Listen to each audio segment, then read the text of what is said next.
Good morning, everyone.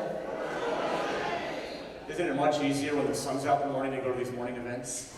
So, good morning. Welcome to Livonia Franklin High School and in their recently renovated Performing Arts Center for today's Superintendent panel discussion. I'm Dan West, the president of the Livonia Westland Chamber of Commerce, and I must admit it's cool here to return to my alma mater. It's also Dawn's alma mater. It's also Stacy Jenkins' alma mater. Any other Franklin graduates here? So, this looks all different from the days we were here, doesn't it? So,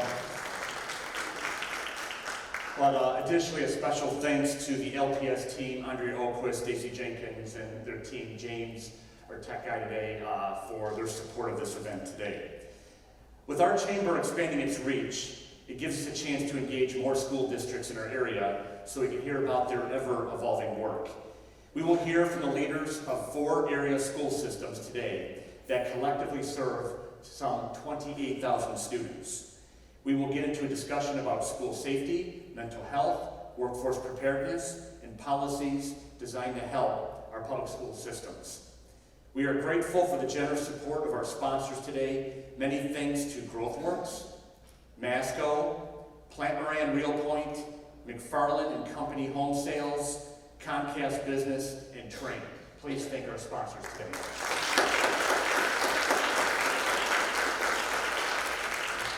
At this point, let's not waste any time. Let's meet our panel. First, representing the Clarenceville School District. He is completing his 41st year as an educator and his 10th year as the district superintendent. He is a native of Iron River in Michigan's Upper Peninsula, earned his undergraduate degree and master's degree from Central Michigan University, and additional specialty certifications from the University of Houston. Please welcome Paul Shepik.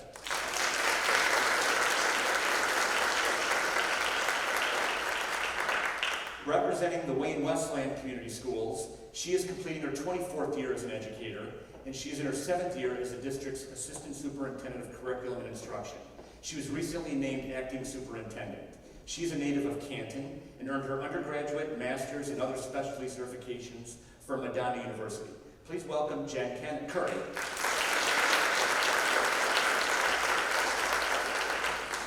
Representing Garden City Public Schools, he is completing his 24th year as an educator and 9th year as the district superintendent. He is a native of Livonia, earned an undergraduate degree from Eastern Michigan University, and his master's degree and specialty certifications from Madonna University. Please welcome Derek Fisher. And representing Livonia Public Schools, she is completing her 36th year as an educator and 9th year as the district superintendent. She is a Livonia native, earned her bachelor's degree from Central Michigan University, master's degree from Eastern Michigan University, and earned specialty certifications from Oakland University.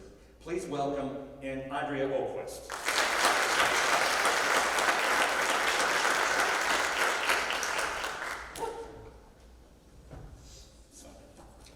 Again, thank all of you for your time today, and I know all of you, Garden City's still in school this week, right? We're still in school until Thursday. Until Thursday, yes. So, and I guess Andrea, LPS went to the earlier start. People aren't complaining about that now, right? They aren't now. I did have an 8th grader the first day of school who was pretty unhappy about the fact we brought him back in before Labor Day, and I said, I'm going to check in with you on June 6th and see how you feel. So he was much happier at the end of the Strong finish, right? Yes, absolutely. And you folks were done last week as well. So let's start with something that made you smile. Paul, let's start with you. Something this past school year as superintendent within your schools that made you smile this year. Oh boy, there are so many things in public education as a whole, but in our district that make me smile and proud. I think the first thing being is the ability that we've had as a team to introduce more relevant coursework across the district, especially at our high school with our drone programming and our engineering courses and some science courses that were really needed to help our kids in all different aspects, from college bound to workforce bound. So I'm really pleased with our upgrade in our curriculum for the most part and what we're doing there. Jen, what made you smile this past year? Definitely our literacy task force. So we had about 80 Central Office to really make a charge against Tier 1 instruction around literacy, like that standard of care, and what it looks like across all K-5 classrooms. And to see the teachers empowered to do that work, to know that every student gets that same standard of care across literacy in all of our elementaries has just been amazing. So, Derek? You know, for me, I think it's the engagement of our students, the thoughtful engagement of our students with our community. Our students are very active in volunteerism. Our students at Cambridge High School, which is an alternative high school that services all 33 districts in Wayne County, they support Meals on Wheels because we have a community wing. So they go down there and they help pack meals. Our Garden City High School band and choir, on their own accord during the holidays, go down the street to the Garden City Senior Tower and perform for those folks. And likewise, our ROTC program, they've just been recognized by the Department of the Air Force as a distinguished unit for their volunteerism and work in the community. So seeing kids engaged thoughtfully in networking with the community, in doing outreach and meaningful work beyond academics, that makes me smile. So, Andrea? Well, besides being here with you, Dan, and my colleagues, no, it was a great end to the school year, and right now I think still prevalent in our hearts and in our minds are the commencement ceremonies we recently had. So we had our 3 high schools, the Livonia Transition Program, and the Western Wayne Skills Center program, and that graduation actually took place right across this stage. And I have to say that feeling you get when pomp and circumstance starts to play and the students come out of the tunnel or from behind the stage, seeing them just brings such a sense of pride of all the hands and hearts that touched their journey along the way. But I think some of my favorite is watching the families in the crowd when they spot their senior, when they spot their graduate, and that sense of, it's really that sense of community joy of all these people coming together to say what you did is a really big deal, and we're so proud of you. So that was a highlight. It always is for our Board of Education, for our cabinet team, and we're pretty proud of them. And we just welcomed the future class of 2037 at Kindergarten Roundup just a week and a half ago, and that's impossible, right? 37 on the varsity jacket, but here they come, and that cycle continues. So that's always hopeful. Now, to go on the other side of things, we're going to talk a little bit about the things that keep you up at night, and obviously number one is safety and security. And the one thing that was interesting I heard today is that the first grade survivors of the Sandy Hook shooting in 2012 actually graduate tonight. And so that'll be a very powerful, I think, experience for those involved as we recount until that. And so we had our own tragedy here in Michigan with the Oxford shooting 2.5 years ago. And Andrea, we'll start with you on this one. Highlight some of the security issues and enhancements LPS has done in light of the Oxford incident. Yeah, well, my answer to that would be just what you said. There's nothing like that sense of exhale when all the buses are in for the night. We know that our day has ended safely, calmly. I will tell you that none of us take that for granted. That's a blessing every day. But we have really committed to this effort, and one of the most important things we did recently was bring in an expert outside company to assess every single school, every single facility, every single room, door, entrance. We had security education consultants come in and do a really comprehensive review, and that can be scary, right? That can be scary for a board, for an administration to really peel back the curtain and say, we want to know what our vulnerabilities are. But from that, we found the things that we needed to continue doing, because we've made a lot of investment through the bond, whether it's the facility itself, people. We've had school resource officers for over 22 years in this district, very committed to having blue line security as well as additional protection. But the most important thing is the behaviors of the people in our schools, right? It's making sure, that we're careful about who we let in, our processes that we have. And one of the things we learned from SEC is there are a lot of physical things that you can add to a facility, but you can't ever replace safety and security front of mind. So it's really a concerted effort all the way across, from training to investments in our facilities to the people that we hire. So it's a really comprehensive effort. It sounds like there's a constant need to make sure the collective intelligence and knowledge of your staff, that sounds like that's an endless It's effort. ongoing, Yeah. and it needs to be front of mind. It needs to be a consistent process. Absolutely. Yeah, please go ahead, Jen. Yes, and our buildings and our crisis teams within every single staff do tabletop exercises. So yes, from if somebody walks in, right, and goes through the building, or if a student has an emergency, right? What do we do when we call 911? Who needs to be ready if a student has a stroke or a staff? So I think there's other things within that crisis, those crisis situations that happen on top of that too. So I think when we look at safety and security, it's all of those things that could happen every day in the building. And to your point, to make sure that the staff, the people at the front line are ready and prepared. So, Derek? Certainly, to echo Andrea, working with SEC and conducting, stem to stern security assessments of the buildings, working with grant money, whether through Section 97D, 31AA, to enhance the infrastructure, extensive camera network, extensive communications network, the capacity in training for staff in the ALICE framework, empowering staff that if they see something, they're empowered to call a lockdown. We've added, with the digital 911 phone system, they've got the capacity to access the intercoms at the building through a special code where they can call a lockdown. Partnering with the Garden City Police Department and Fire Department to increase our school resource officers through grant funds and a partnership, and also getting them in our buildings on a regular basis.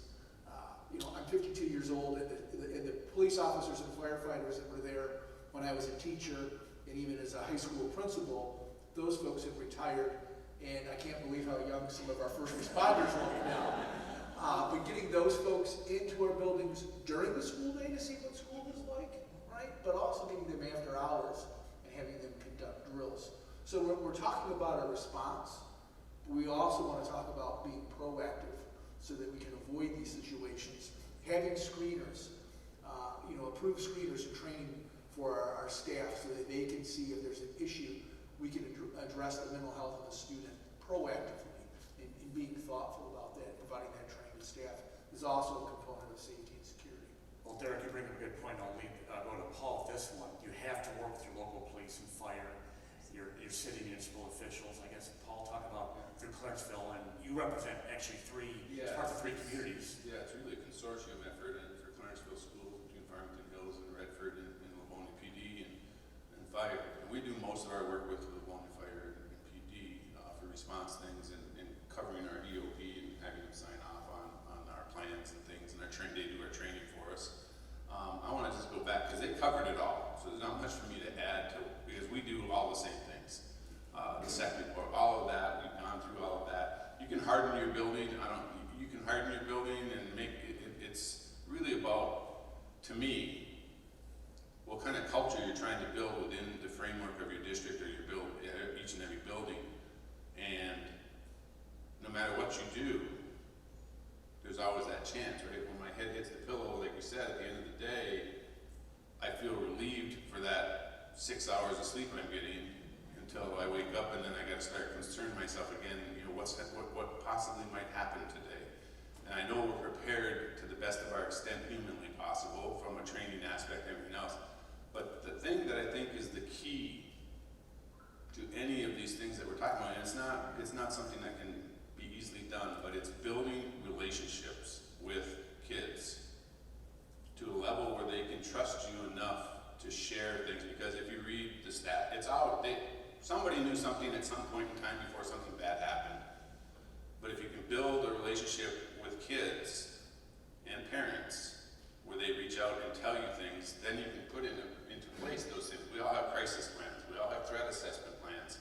We are doing those way more than I would like to be honest. But we take everything serious, everything. The number of okay to say tips we're getting these days is just unbelievable, because I receive those in the small district. They come to me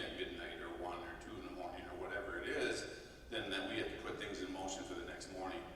So behind the scenes, there's a lot going on, but it's when we get an okay to safety, I'm happy because I know that our kids are trusting us to do something and taking it seriously. So the relationship piece, to me, is a key thing, and how you build that will lead to better safety. And related to all this stuff is mental health, and Derek, will start with you on this one. The CDC reports that 42% of students feel persistently sad or hopeless, 22% seriously considered suicide, and 10% attempted suicide. Yet 60% of teens with depression do not receive treatment. Realizing this impacts a child's ability to learn, what is needed to help students and help school districts provide the support and counseling that these students need? I would say beyond overall awareness is partnerships, right? As a school community, we take on more and more. You know, we constantly live like academics, we constantly live school safety and security, we constantly live school improvement, and we are now constantly living that focus on student mental health.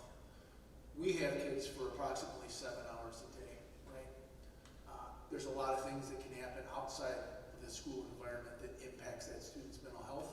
So what is critical as we move forward?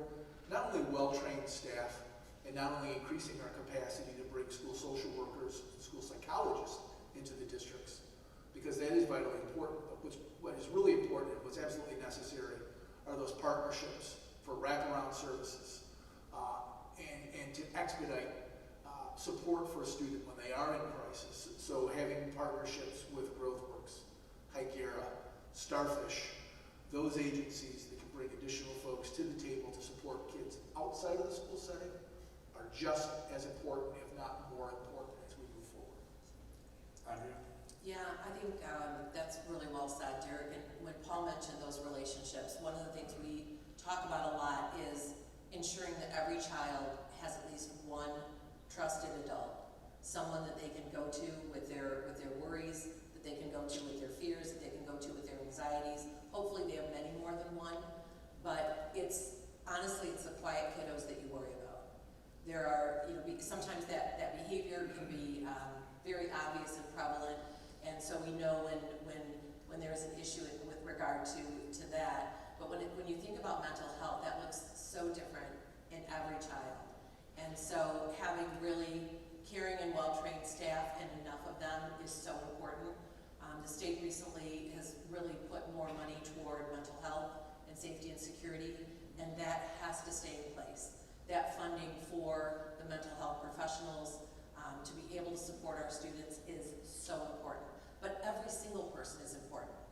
The driver who's going to be the first one to see that kiddo get onto the bus in the morning, or the last one to say goodbye to them. The person in the lunchroom who sees the same kids every single day and notices a change and says something to someone. We have to notice. We have to be able to know our kids, and to be able to do that, it takes everyone. So of course those mental health professionals are the absolute key, but every single person plays a role. And I agree with you about our partnerships, including Livonia Save Our Youth, so many different organizations. This community, we are all so fortunate in Western Wayne, and I will just speak for the Livonia Westland community because that's who we work with the most. The amount of people who regularly say to me, what can we do for your kids? How can we support them?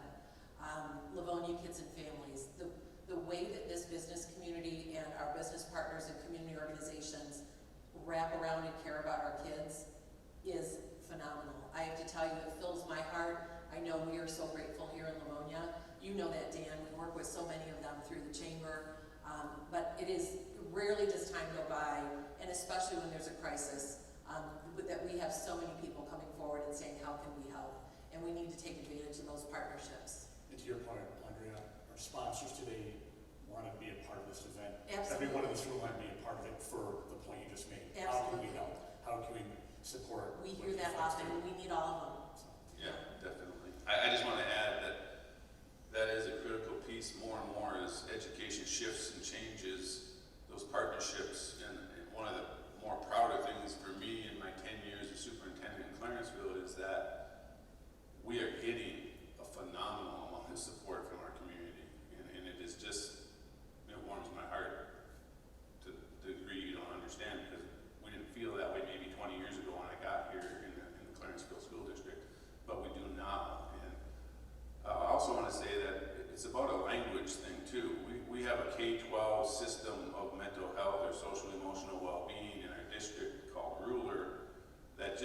helps us kids talk about their feelings and how to regulate and what to do and how to, we're teaching parents and we're teaching kids that, because that's another phase of being able to mitigate those emotions that are coming out, because you cannot, I don't care how good of a teacher you are, if you don't have a kid that's mentally and emotionally ready to learn, it's really hard. And so having that work being done is a critical step to the academic progress we want to see. Jen, let me start with you on the second half of this. You need a workforce that needs support as well.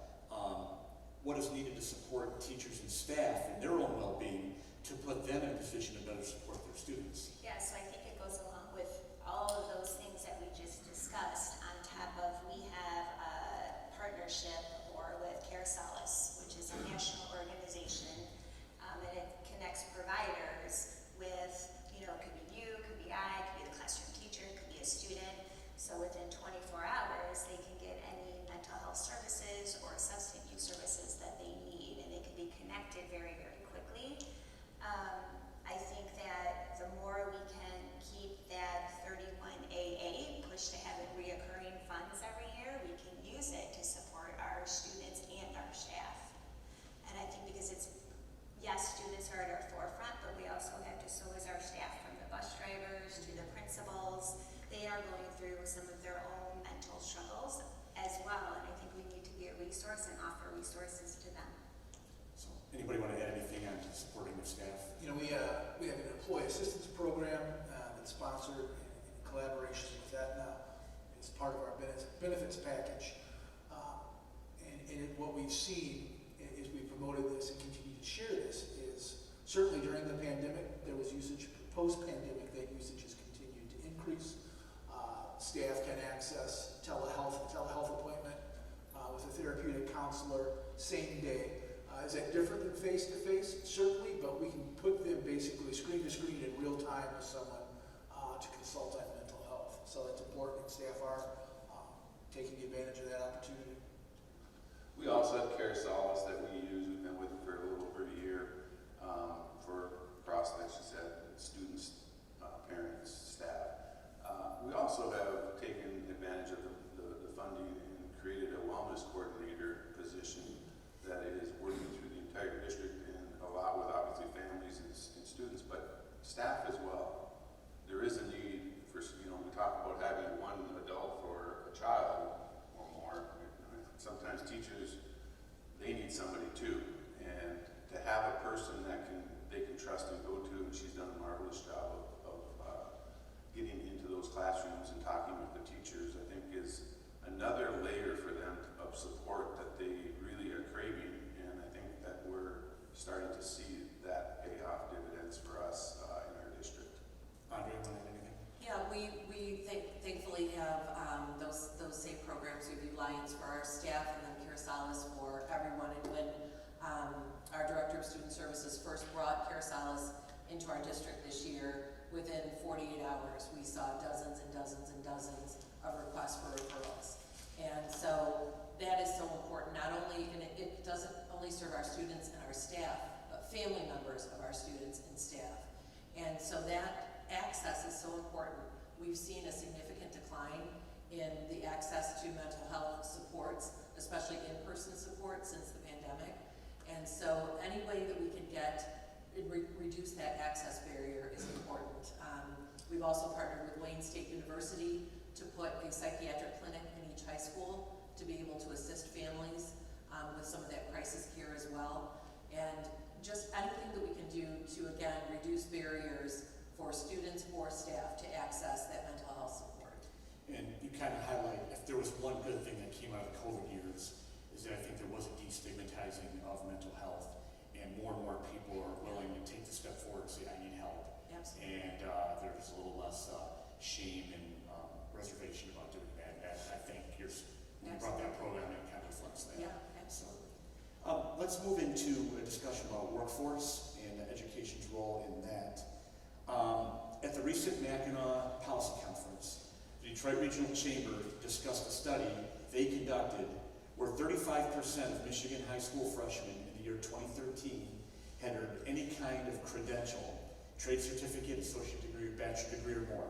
The national average was 54% in 2022. What is needed, and we'll start with Jen on this one because I know you have the Ford Skill Center with that. What is needed to improve this trend and support the talent needs for our local workforce? Wow, so we have a lot, as you know, of really wonderful offerings at our Career Tech Center, from micro-credentials to certifications, and I think that we need to make sure that everybody knows what is available, and then somehow even embed that into our other high schools. And one example I'm going to give, that even at our own 2 comprehensive high schools, we need to get better at letting them know what type of credentials or other pathways are available to them. That's one thing I think of, is just to really get it out into the community of what is offered to a high schooler nowadays, right? What are all the different pathways that he or she could take, and to really define those for all of our students.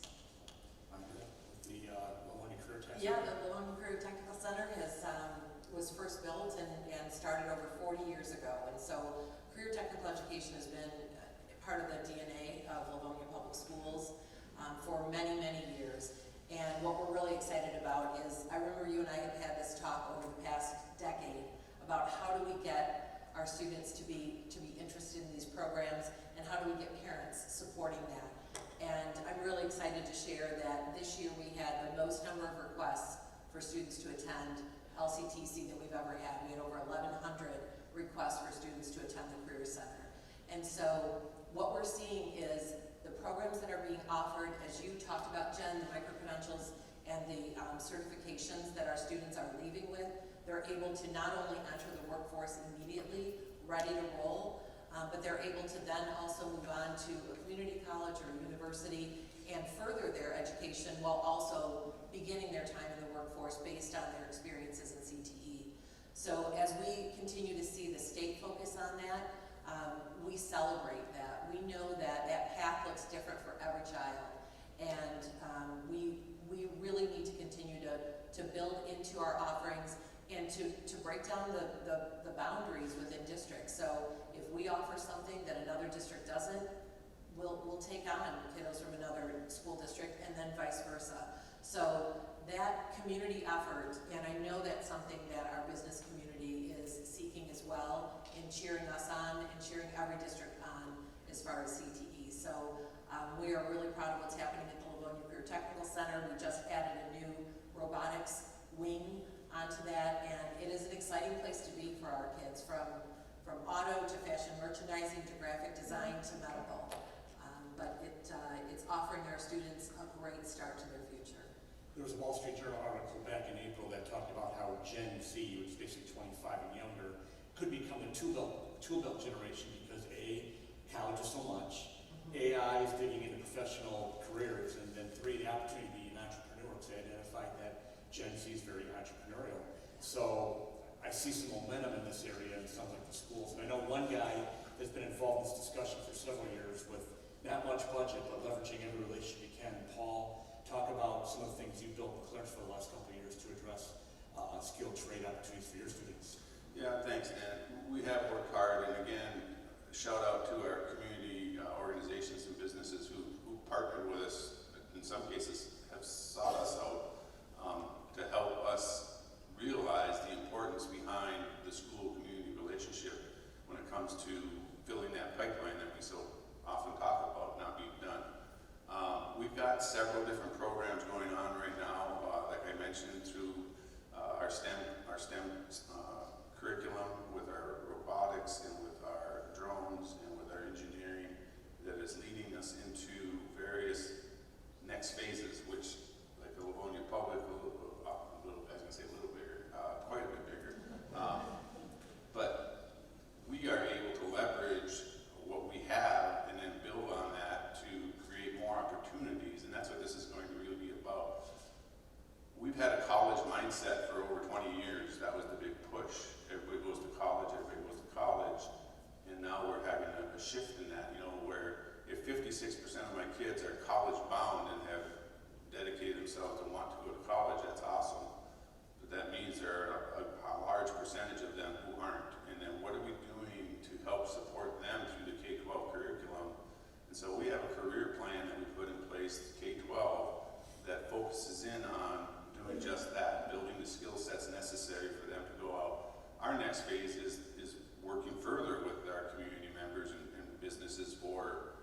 internships, job shadowing, and things like that to get them ready for that workforce and what kind of skills are needed to be successful in that domain. So I think the pathway to the future is not what it was back when most of us, if not all of us in this room, were going to K-12 school.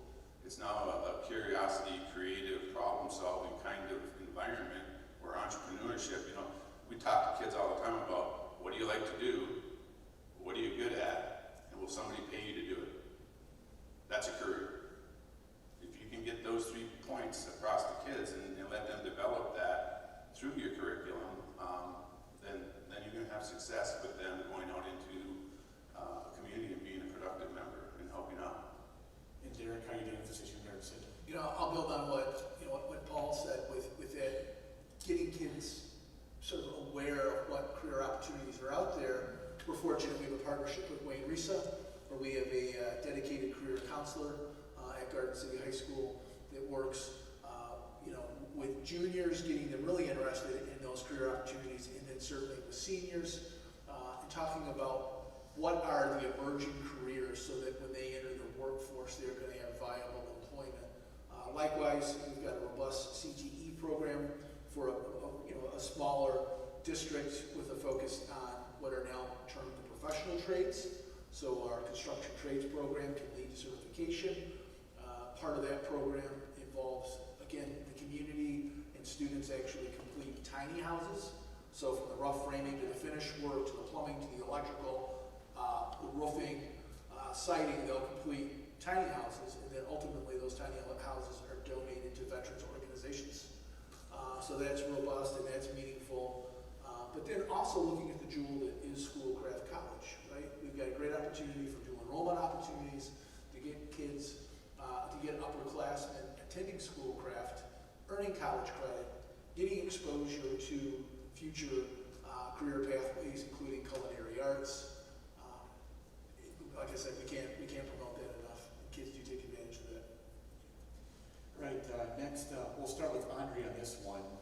Statistics show that Michigan is lagging its funding of K-12 public school systems.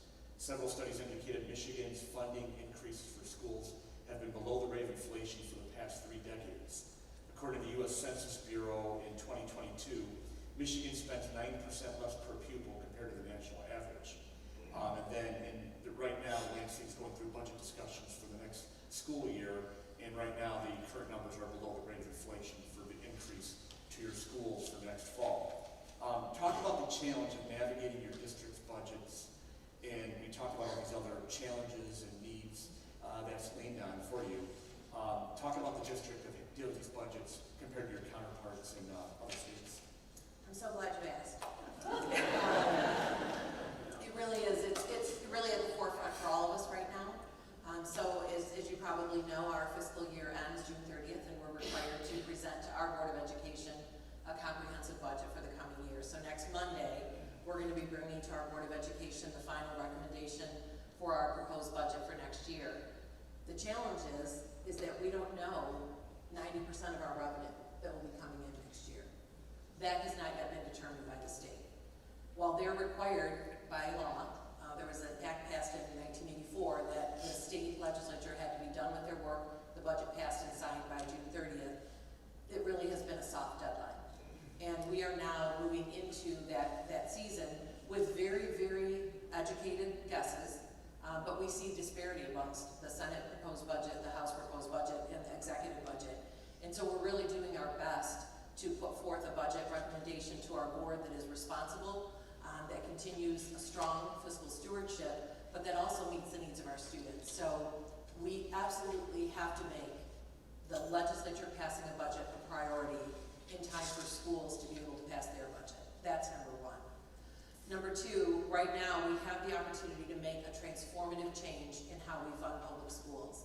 The School Finance Research Collaborative study of a couple of years ago was the most comprehensive study ever done in the state of Michigan about what it actually costs to educate a child, from beginning to end with every need. That had not been done to that extent before. We know what it costs. We are still underfunding our students, and we need to commit to making that commitment to our students, to to our schools, and to the education profession. So one of the ways that we can do that is to take advantage of something in front of the legislature right now, and the governor right now, which is to take the MIPSR's dollars that we have a program that is fully funded. It's a closed program, so we won't have additional folks heading into it, and the opportunity to lower the rate from about 21% to about 14%. Without getting into all of the minutia of that, what that means is an additional $400 to $600 per student for every school district in the state of Michigan in perpetuity. That would be transformative. For our district, that would be an additional $7.8 million a year that would go directly to our students and to be able to meet their needs. So we need to look at those dollars that have been paid for by the school districts, public school districts, and that have been paid for by our employees. And now that that program is fully funded, in fact, overfunded, 140%. 140%, those dollars need to come back to the school districts that paid into that system so that we can reinvest in our students. So without question, this is in front of our legislature. Please, it's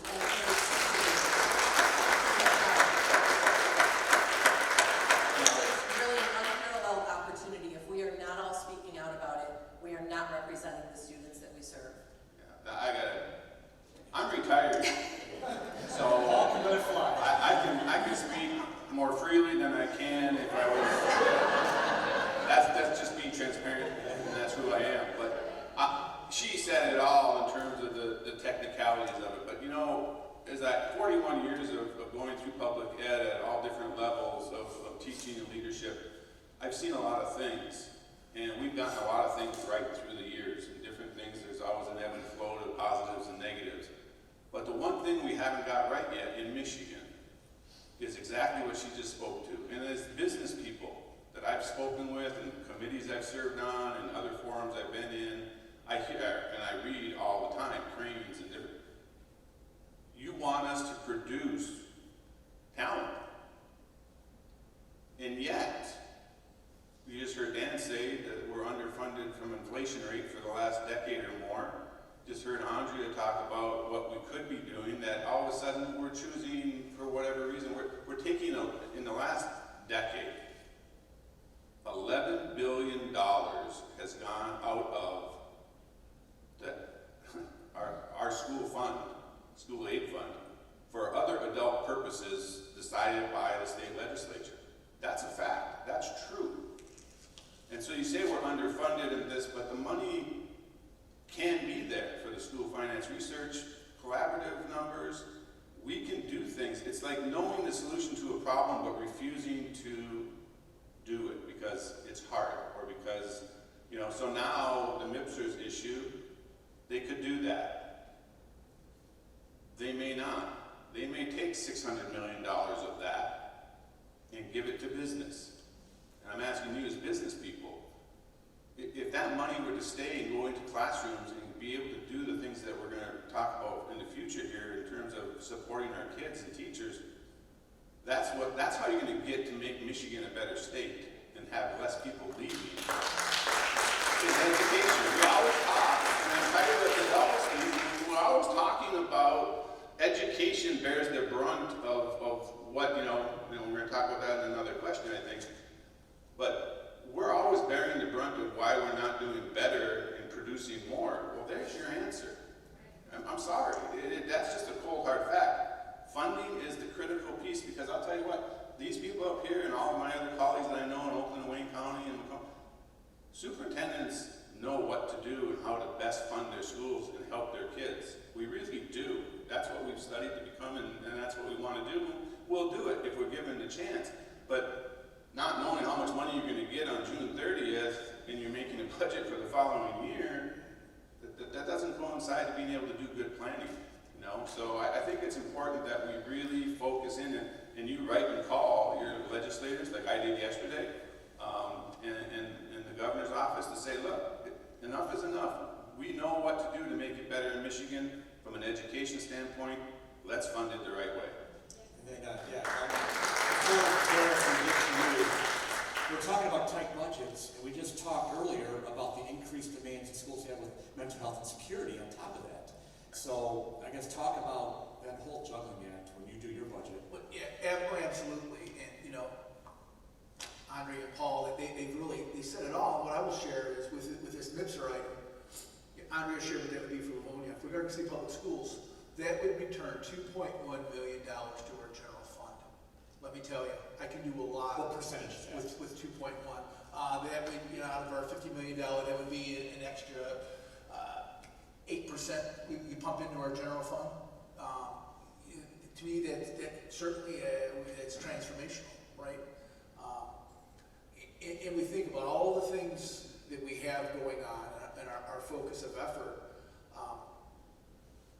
That money also looking at some of our infrastructure needs, right? It's great that we pass millages. It's great that we pass sinking funds. It's great that we pass bonds. We have an aging infrastructure here in Wayne County, right? We, you know, our newest buildings in Garden City were built, you know, my newest building was 1962. Dearborn Public Schools have buildings that have celebrated their centennial, that are 100 years old. As we prepare for the future, for the tech infrastructure that school buildings need, and the security infrastructure, this is going to be a continued heavy lift. Where is that money going to come from, right? Because we know that schools are, in fact, the political football. For whatever reason, that's the fact. And we can only go to our citizens so often for millages and bonds.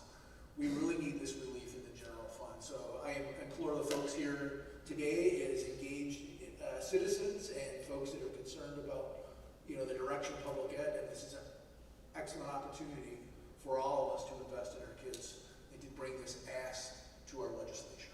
And Jen, what would you like to add to budgeting fund? I agree with everything that was said, and because I think we can only maximize our grants so much, right? So you can get the 31A funding, you can get the title funding, you can get all those categoricals, but that still wouldn't do what this would do for districts. So I would ditto to every single comment that was made.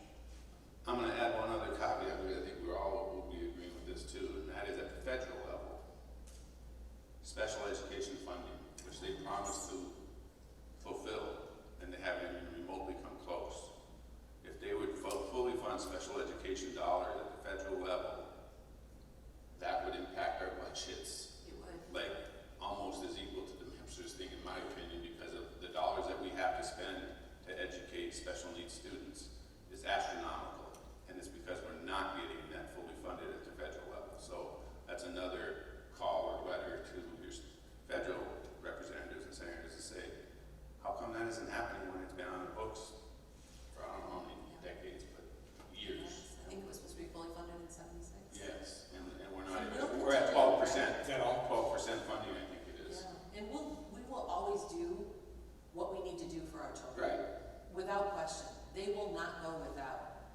What that does do, though, is for us, that's an additional $10 million we take out of our general fund to Exactly. supplement our special education costs. So for IDEA to be fully funded at the federal level, we've seen movement on the state, but to really take a hard look at that school finance research collaborative report and fully fund each of those areas, whether it's at-risk, early education, EL learners, special education, etc. We need to be paying attention to that. We need to sound the alarm to make sure our kids have what they need now and in the future. Let's move on to a little less heavy stuff here. I think we got all the heavy subjects out of the way. But talk about how you and your colleagues in the region work with each other. Now, you know, the one common known thing is that we get that snowy weather coming the night before, and you folks are on the phone with each other. What are you going to do? What are you going to do? But talk about how you folks work together with your neighboring school districts. And I'll start with Jen on this one. Jen, talk about you know, the partnerships, what you lean on with your neighboring districts. So I'm going to even just start in the last week. So as you know, I became active superintendent, and every person, even sitting with me today, right, has reached out. How can I help? What do you need? Even people that I truly haven't met face to face yet gave me a call or a text. With that being said, in my other role of assistant superintendent curriculum instruction, we collaborate with districts all the time, right? We invited people in for our literacy task force. We hear something's going great on with what they're doing around mental health or security. I feel like we're always tapping into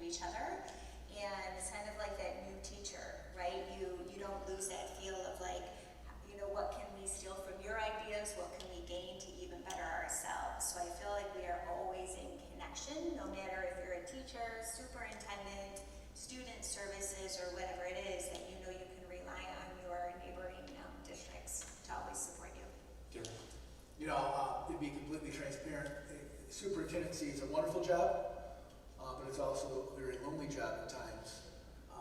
And I think we rely on one another, you know, in all aspects. You know, you can look at our cell phone and, you know, Audrey is in there and we reach out and talk regularly as Wayne County Superintendents. I see Paul when we have our K-12 Alliance meetings. It goes beyond advocacy, it goes beyond personal support, and it really is, you know, the conversations are often focused on kids. How can we best serve kids? Andrea referenced the Livonia Transition Program. Monday night, after board approval, I just signed the cooperative agreement for 8 Garden City students to attend the Livonia Transition Program next year. So it's looking for partnerships, it's looking about bringing service to kids, but there's also that personal aspect. Maybe it's a challenging issue, and we can reach out to one another pretty much at all hours of the night and have that consult, that sounding board, and that's vitally important. Audrey? Yeah, I love our Wayne County peeps, and I consider Paul part of our group, and he often welcomes me into his. And so, in fact, just this afternoon, I'll be doing a women networking event for leaders in Wayne County, and I'm really looking forward to that because it is that moment where we share experiences as phenomenal as a team as we have in our own districts, to be able to really have a thought partner with someone who's walking in those same shoes in their own district is beyond important. And I'm so grateful for our colleagues, and it really is that shared experience that we have, that we absolutely do collaborate on snow days. We don't conspire, we collaborate.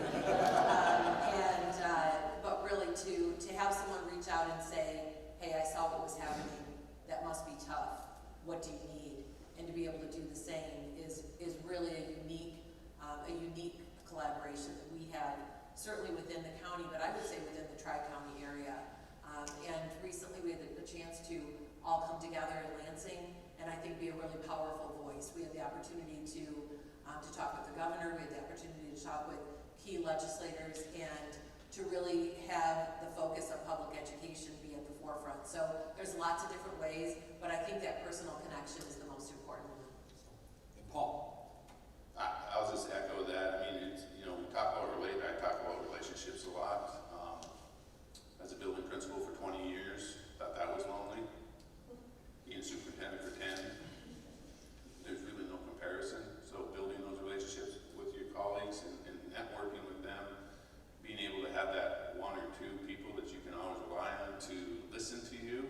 They don't even have to tell you anything. They just listen. Sometimes it's a really good thing. Yeah, the collaboration is key. Snow day, you know, I'm retiring, so they had a little get together for me in district, and they made me say, well, what's one of your favorite things about? The only time you're got a shot at being 95% positive feedback is when you call snow day. So it's, you know, most everybody's okay with that. Most everybody. So that's about the only time your rating goes way up. So I enjoy that collaboration and being a district between Livonia Public and Farmington. My decision was always pretty easy because I just call those two and say, what are you going to do? Because there's no way I'm staying open if you guys are both closing.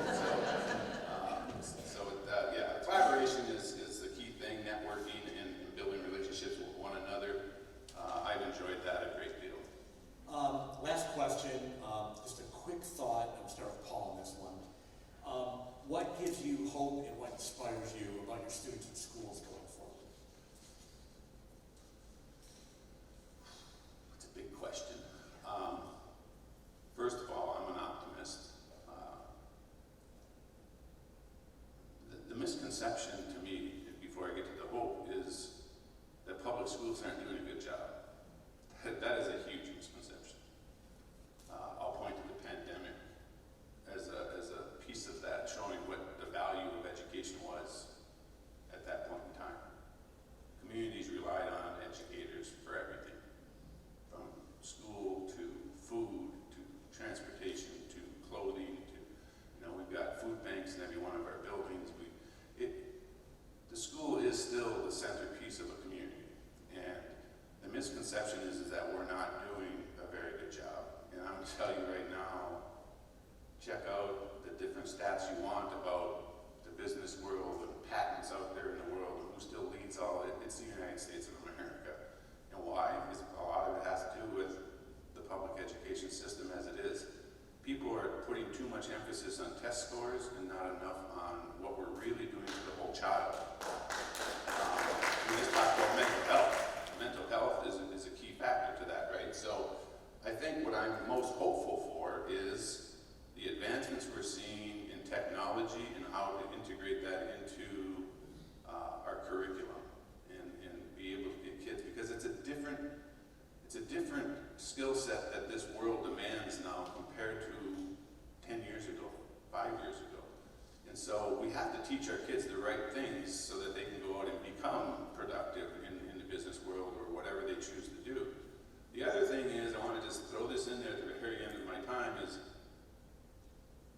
I think we do a much better service to our school communities if we started as educators to focus more on looking at the child's strengths rather than their deficits.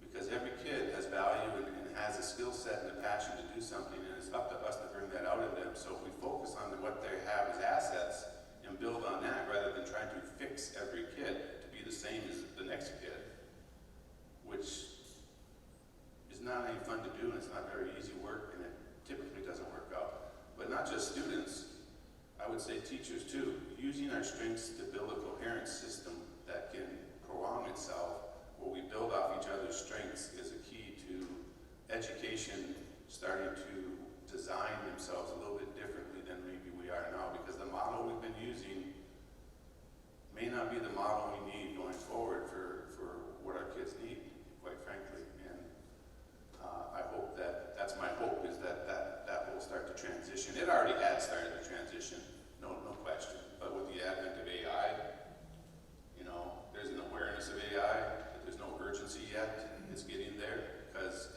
it's a game changer for the education field.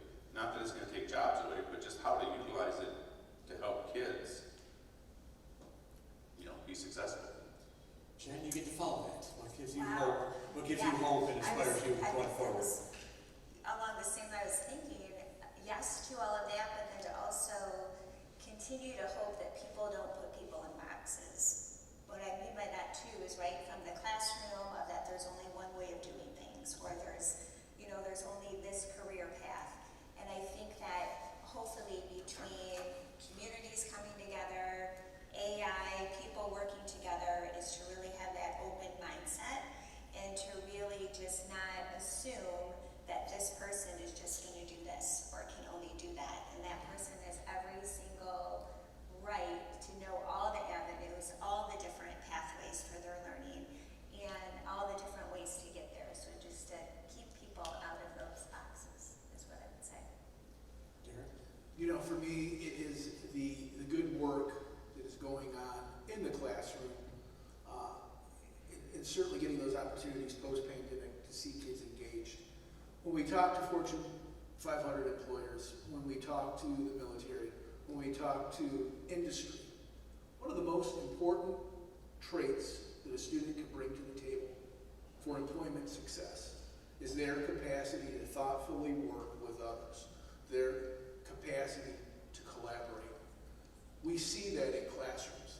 Student collaboration, guess what? It's not measured in standardized testing, but we absolutely see that in classrooms. When I walk into a second grade classroom, to me it brings me joy, and I'm optimistic and I'm hopeful when I see second graders participating in guided level reading, in reading to each other in small groups. When I go into a middle school science classroom and I see a group of 4 kids working with instructional technology or engaging in a lab and using the scientific process to problem solve thoughtfully, I get inspired by that. When I see our kids at the high school, our DECA students work on a project, a marketing project that somehow benefits the community, I get excited about that. You can't measure that on a standardized bubble Scantron metric, but it is a real thing, and it is an important skill for their future success. Yeah. And Andre? Gosh, so much gives me hope about what we have in front of us, and I think that we saw what we could do in the worst of times, right? we saw educators and every single staff member and the community rise up when we needed them during the pandemic. We met the needs of our children and of our families. We saw what we can do in the worst of times. I am so hopeful about what we can do in the best of times. And that's what we have ahead of us. We came out of the pandemic, and one of the things we talked about a lot was, what is the next iteration of Livonia Public Schools? Who do we want to be for the people we serve? While we've been in existence a long time, we never want to be complacent about what we're doing. We want to be innovative, and we want to be thoughtful about our future. And so we've seen big changes just in the past few years about the structure of our learning day, creating a K-12 step pathway, and just watching our students not only engage with each other, but engage with the world around them and care about that bigger bubble. And that's what I'm hopeful about. I'm hopeful because we have the right people in the right seat on the bus doing this great work with kids every day. There's one quick thing I want to do, but please, let's give our panel a round of applause. Thank you for asking us that kind of question. On behalf of the Chamber of Commerce, we'd like to acknowledge Paul's retirement. Many of you know I'm married to a Uper, like Paul. They are very proud of the motherland, but they're also Packer fans. All right? Now, I'm not getting you Packer gear, Paul, sorry. But we did get you in honor of your homeland. Oh, 906.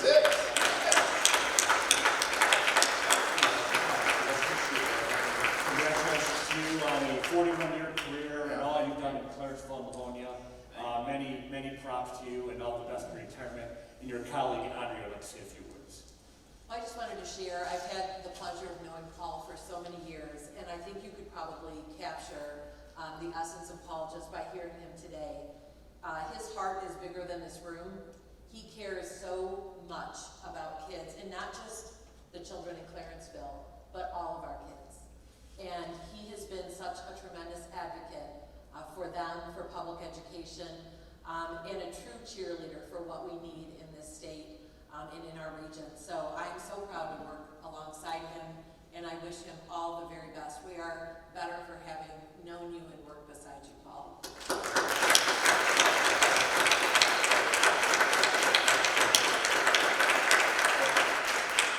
So with that, we thank everyone for coming out today. We hope you enjoyed the discussion. Thank you again to our sponsors, and enjoy this summer day. Thank you all.